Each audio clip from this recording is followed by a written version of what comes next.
Good evening, I'm Jason Vio. Katarina is away tonight. This is CBC Windsor News. Thank you so much for watching. Tonight, changes are coming to cab fares. Plus, Caldwell First Nation breaks ground on housing as it moves forward on building its first reserve. Tonight, we look at the journey here and what's next.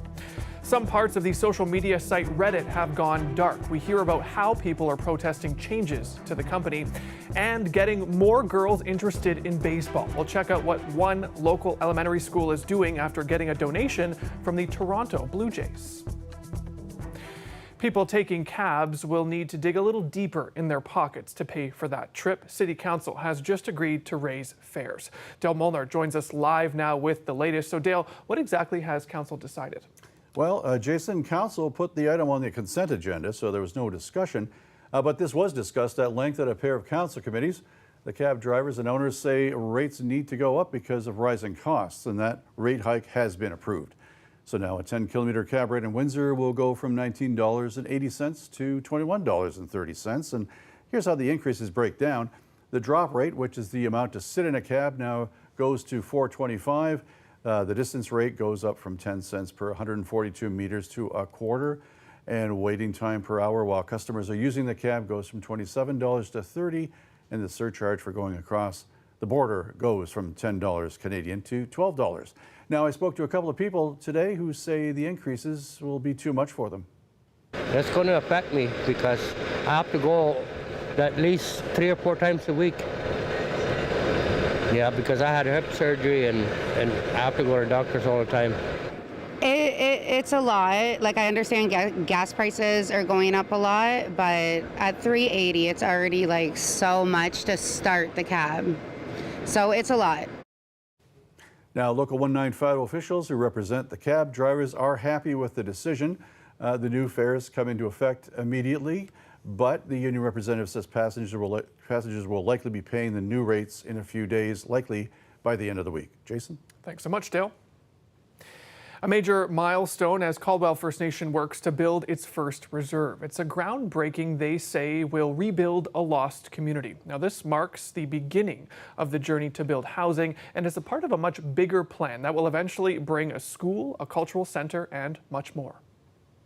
It's important to recognize that our ancestors are the ones who kept forging ahead to ensure that the next generations would have a sustainable place to live, thrive, enjoy their culture, their traditions. Caldwell First Nation has been one of only 3 First Nations in Canada without a reserve of its own over the last 2 centuries. On Saturday, a big milestone, a ceremonial groundbreaking to mark the start of construction of 28 homes on Caldwell land. Significance was great.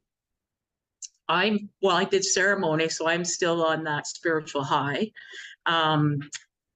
I feel that it was important, and the community did too, that we honor the land. And I think that's what we're really trying to demonstrate within our community, which we put first. And then we invite dignitaries to create some kind of understanding, to create that truth and reconciliation. Chief Mary Duckworth describes it as a 240-year struggle to get to this point, a space for their nearly 500 members to call their own. Here's a timeline with some of the big moments in the last few years.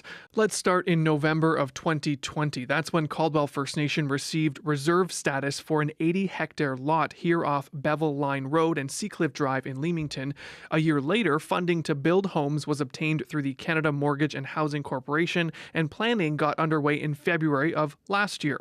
In March of this year, Caldwell Gas and Variety opened as a form of economic development for the First Nation. And then on Saturday, an important groundbreaking. It marks the start of housing to be built for Caldwell's most vulnerable, those without a home, single parents, and seniors.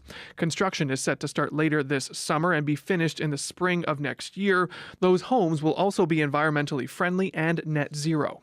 It's meaningful for us to come together on the land and pray together and ensure that we understand that the path we're on needs to be sustainable, green, and preserve what we have for future generations. When Duckworth thinks of economic development and sustainability, a big piece of that will be a business plaza they plan to build in the coming years. Eventually, over the next 5 to 10 years, Duckworth says this land will transform into a beautiful community. That means 120 houses, a school, and even a cultural center where Duckworth says they can bring their artifacts home. And since Caldwell First Nation members are scattered across our region, province, and country, they too will be coming home. It'll look like a modern day First Nations community residing within a huge municipality. That's what it'll look like, where everybody, understands each other and work together and just create this beautiful space and hold the space for each other.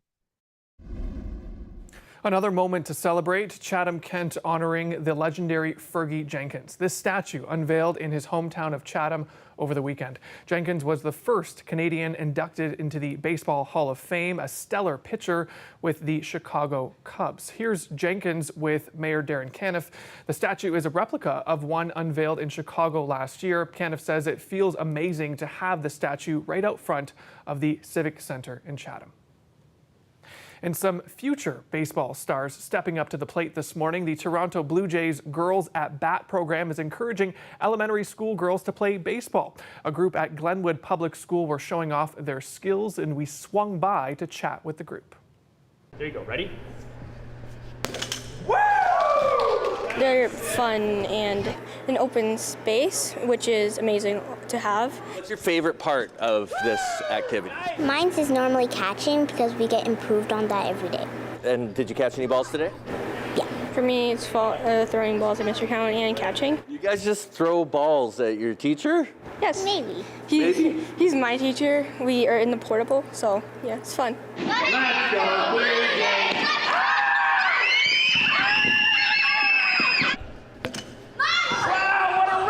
This idea of like a safe space, why is that important to you? Because nobody gets hurt at any point. And well, it's just safe space, nice to have. Nobody gets kind of made fun of, Yeah, do you think usually when kids play sports, there's a danger of being made fun of and things like that? Yeah, most is boys. So it's nice to get together with all the girls and play, is what you're saying? Yeah, so it's fun. Boys don't make fun of us anymore and say that we can play too. It's important to have a safe space because some other places are as inclusive or accepting of people, so we need something that is there for those people. You're going to be taking some ground balls. Ready? So this is it. This is just a simple bam. The whole purpose of this program is to actually bring awareness and equality and equity to baseball and to sport. As some of the athletes today said too, sometimes they're intimidated by having a male presence within sports. So this sort of allows that safe space. Students from across all abilities and faiths and genders and sexual orientations come here. Everyone just is here to support each other, have as much fun as possible, learn a little bit about baseball, and it kind of builds its own nice community as well. We had 37 girls show up originally, and we've had 26 show up consistently, which is a baseball team and some. So it's been a really great program and really humbling to be a part of this. It's actually been a real highlight for me this year. Let's go Blue Jays!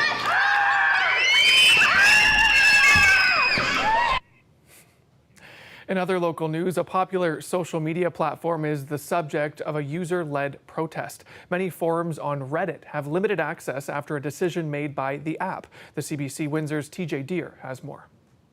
Julia Padden is one of the volunteer moderators of one of Windsor's most popular Reddit forums, known as subreddits. We talk about local events, local news items, get recommendations and ask for recommendations from the community about local businesses. But today, when non-moderators like me log on to Reddit and try and access the Windsor, Ontario subreddit, all you get is a message saying it's a private community only accessible to approved members. This is part of a wider protest against changes to Reddit's Application Programming Interface, or API. As part of the changes, Reddit is trying to force developers of third-party apps that access Reddit to pay exorbitant fees, according to Padden. Reddit CEO Steve Huffman said in an Ask Me Anything session last week that Reddit has to sustain themselves and can no longer subsidize commercial entities that require large-scale data use. One of those companies makes the app Apollo. It claims that under the new pricing model, they would have to pay $20 million US per year to keep operating. This is why Padden says her fellow moderators decided to join the protest. The rates they've set are not reasonable. Obviously, there isn't a third-party app in existence that can absorb a $20 million hit for something that they provide for free. This Twitch stream is tracking the number of subreddits that have gone private. The first number is how many have gone private, and the second number is how many subreddits confirmed they would go private, according to one of the organizers of the protest. Some subreddits, including the Windsor, Ontario subreddit, are only protesting until the end of Wednesday. Others are going dark until Reddit backtracks on their proposal. An expert says because Reddit's focus is on community-based moderation and content, it's different compared to competitors like Facebook and Twitter. And so I think Reddit is therefore unusually susceptible to its users organizing themselves, and that's clearly what's happening. Despite this, Padden doesn't seem optimistic. Protests like this haven't traditionally had much of an impact on Reddit. Reddit's move follows Twitter's decision to require users to pay for verification. Andrew hesitated to lump Reddit's move with Twitter's. I think you're seeing a bit of kind of feeling around for other potential models where we create a more gated experience that costs money, that is safer, is better, and then the people kind of left out of that receive a more kind of freewheeling version of the platform. Padden says that one of her fellow moderators is debating whether or not to quit Reddit entirely as they use third-party apps. Padden says she will use Reddit less frequently as other moderators grapple with the same decision. Some third-party apps, like Apollo, said they won't be able to pay the new fees, meaning they'll have to shut down. Apollo's developer Christian Selig said the app would shut down on June 30th, 11 days after Reddit's new API takes effect. TJ Deere, CBC News, Windsor. If you're a newcomer to Windsor, a local library wants to help you practice your English and make some friends reading club style. Windsor Public Library's Seminole branch recently started the English Reading Circle, and the group meets every other Friday. We dropped in on one of those sessions. Beautiful place, Colasanti, with chicken, and then it kind of started out as a conversational circle. We ask questions and everybody in the group kind of gets a turn to answer, so in a way we're kind of getting to know each other. But the idea of the reading circle is to have everybody read either this from the same book or from the same article, discuss certain words that they might not understand, like kind of explain the definition of them, and also just discuss the content and share their interpretations, share what they learned about what they're reading. So it's sort of like an ESL book club. you know, to ride a bike. Another important aspect of it is the social aspect. So a lot of newcomers tend to be a bit isolated socially when they're in a new environment. So this is a great way for them to kind of get out there and meet other people who are in the same situation while also having a chance to practice their English reading and speaking skills.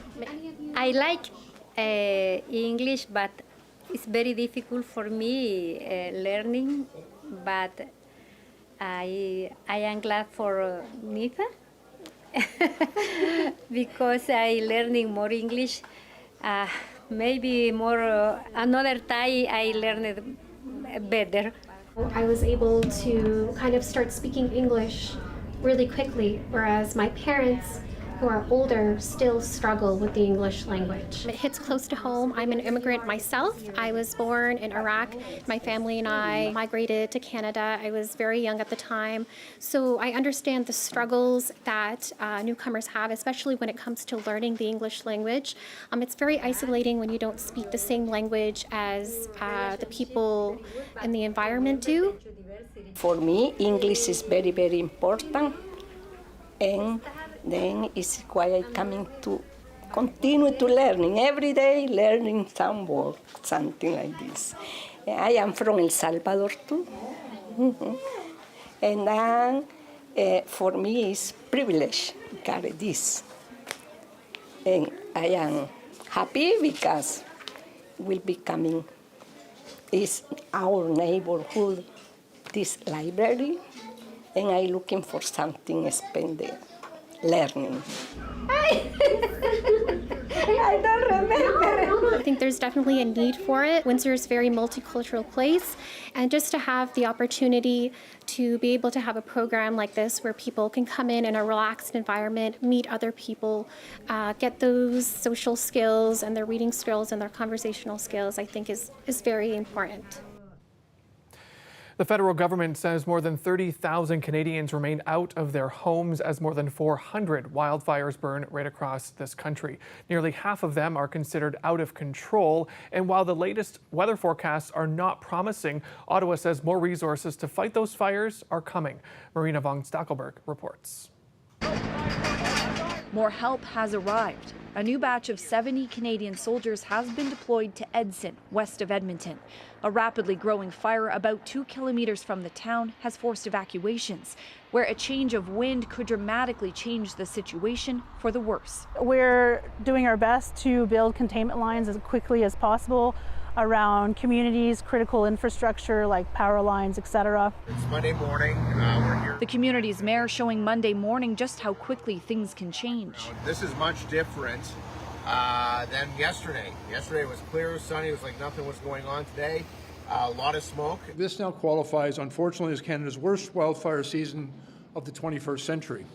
In an update in Ottawa, the Canadian government says 5,000 people are now fighting the fires across the country. The firefighters have done an extraordinary job fighting these fires to date, and when the provinces and territories have asked for additional help, we've been able to get that help. The response internationally has been nothing short of extraordinary. More than 1,000 international firefighters are on the ground. Hundreds more from Spain, Portugal, Chile, and Costa Rica are on their way. Much needed reinforcements, as there is no sign Mother Nature will help. I sigh because I don't really have a lot of good news. Environment Canada warns the forecast for the week does not look good. We don't see lots of rain for places that have the most active fires, especially in Quebec. And on top of that, only showers are in the forecast with thunderstorms. Lightning, especially later for the week. Asked whether it's time for Canada to consider a national firefighting service, Ottawa says officials on site have the information to make the right call quickly, and that the federal government can always help when needed. Marina von Stackelberg, CBC News, Ottawa. Still to come, a lot of sunshine and a bit of rain on the way. All of your local weather details are coming up next.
And time now for a look at our local weather forecast. And for that, we head right to Victor Paulo.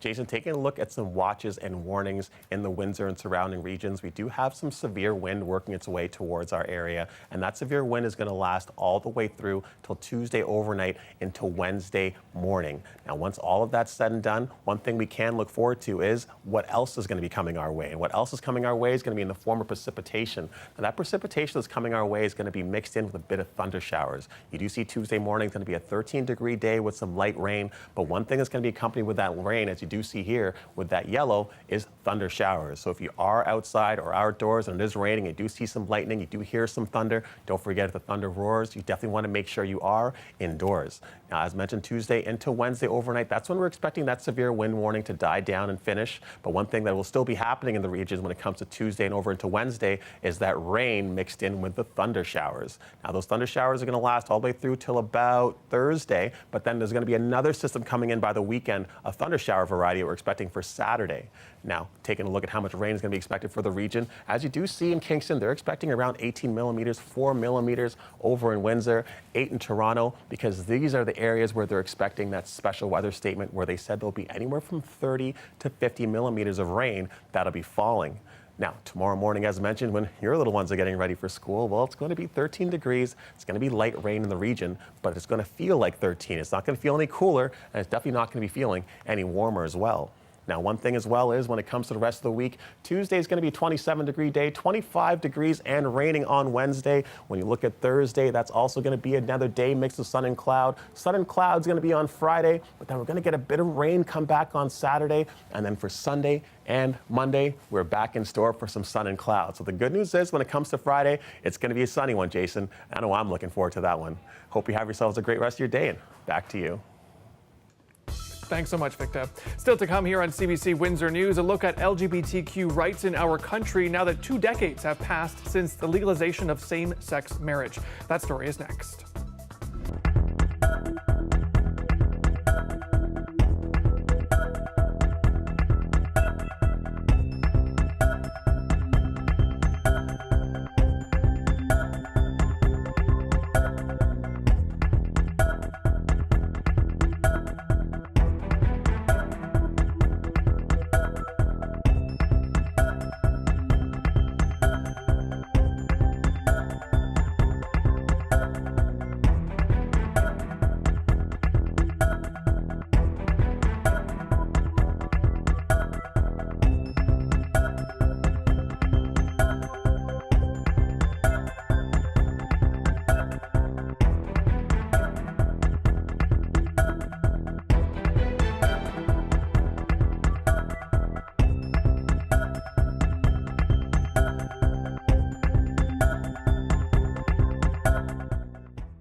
Supreme Court Justice Russell Brown has announced he is retiring effective immediately.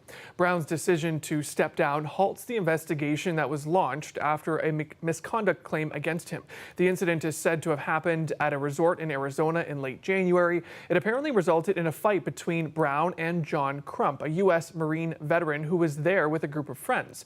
Crump alleges that Brown was drunk and belligerent and that he was harassing his companions. It was the Marine who reported the incident to the Canadian Judicial Council. Brown calls the allegations against him false and says he was punched in the head.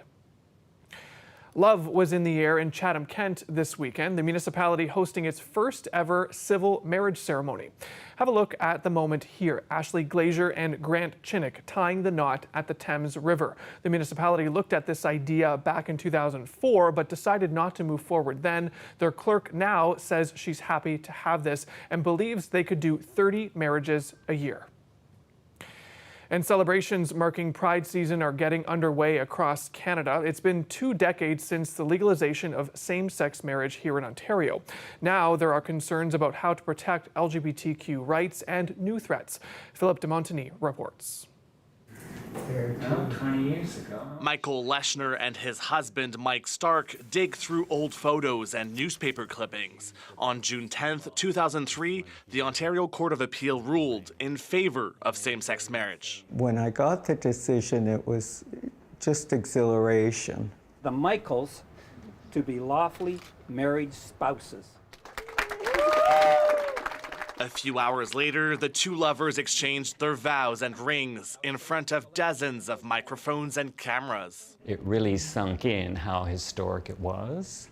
You know, we knew it would be big, but we never really envisioned it would be as big as it was. Nays contre 133, 133. Canada legalized same-sex marriage federally in 2005, becoming the 4th country to do so. When we get those rights that are recognized, you can't take it for granted ever. This former judge helped update the legal definition of marriage in Ontario 2 decades ago, now seeing hundreds of bills targeting LGBTQ rights across the U.S. He warns against complacency. You have to be vigilant about protecting those rights and ensuring they're not chipped away. And unfortunately, that's what's happening right now. There's something wrong here. For the executive director of Egal Canada, an LGBTQ advocacy group, that political climate is seeping into Canada as well. There's violence at drag story time. And we know that there's violence and hatred being perpetrated against our trans communities. Back in their Toronto loft, the married couple share those worries. Concerned watching what's going on in the States. It's really quite scary. The 65 and 75-year-old are passing the torch. It's a younger person's fight. We will always lend our voices to a new generation fighting for their rights. Philippe de Montigny, CBC News, Toronto. 2 squeaky little pups are destined to become celebrities in Japan. These Asian small-clawed otters were born in captivity. They are among the smallest of the world's 13 different kinds of otters. They are a controversial pet in many Asian countries. However, the illegal pet trade, poaching, and habitat destruction have led to a steep decline in the wild population. The aquarium expects these siblings to be a popular attraction for visitors later this summer. That's it for us here at CBC Windsor News Live at 6. Thank you so much for watching. Don't forget, for news anytime, head to our website, cbc.ca/Windsor, and you can check us out on social media as well, on Facebook and Instagram. Thanks so much. Have a great night.